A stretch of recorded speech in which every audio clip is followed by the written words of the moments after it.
Hello everyone. In this video, we are going to discuss the term local color. Introduction. Local color in prose fiction refers to the detailed representation of a specific region's setting, dialect, customs, dress, and ways of thinking and feeling. This literary technique aims to capture the unique essence and atmosphere of a particular location, allowing readers to immerse themselves in the distinct culture and lifestyle of the region. Throughout history, numerous writers have employed local color to enrich their narratives and create vivid, authentic portrayals of diverse locales. This video examines the significance and impact of local color in American literature with a focus on its use in post-Civil War America and some prominent writers who effectively employed this technique. Historical context of local color in post-Civil War America. After Civil War, American writers turned their attention to regional themes and settings. The country was undergoing significant social, economic, and cultural changes, and writers sought to capture the uniqueness of different regions. Characteristics of local color writing. Detailed representation of setting. Writers described the landscapes, architecture, and natural elements to create a strong sense of place. Dialect and language. The use of local dialects and colloquial speech added authenticity and flavor to the characters' dialogue. Customs and traditions. Writers depicted local customs, rituals, and tradition, giving readers insight into the region's cultural heritage. Dress and lifestyle. Descriptions of clothing, daily routines, and social norms contributed to the authenticity of the narrative. Ways of thinking and feeling. Writers explored the region's distinct values, beliefs, and emotional expressions. Notable writers and their use of local color.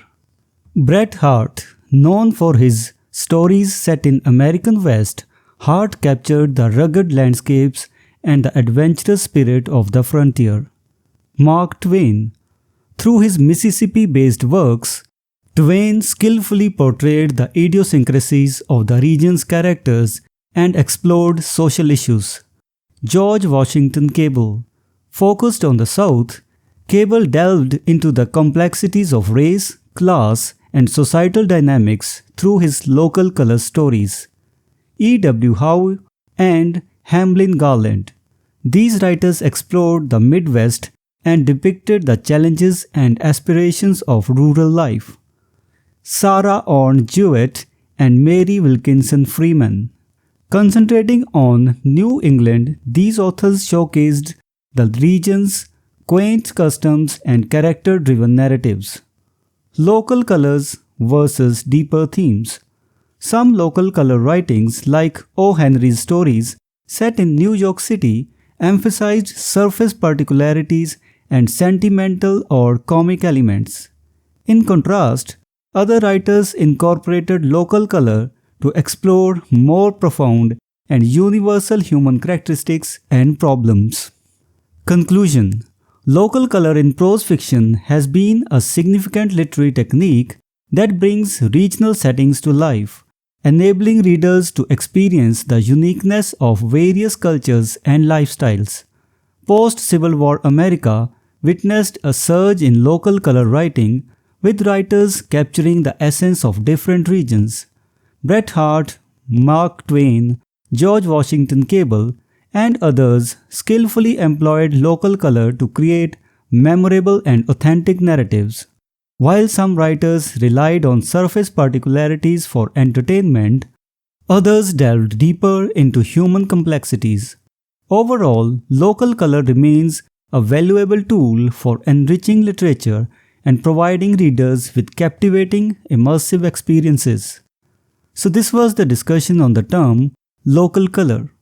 We will meet in the next video and discuss some other term. Until then, goodbye and thank you. Hello everyone, welcome to this series on literary terms and literary theory. If you want to study the notes and MCQs related to this term, You can click the link given in the description. We are also going to start our online and offline classes for UGC NET for English literature very soon. So stay connected with us.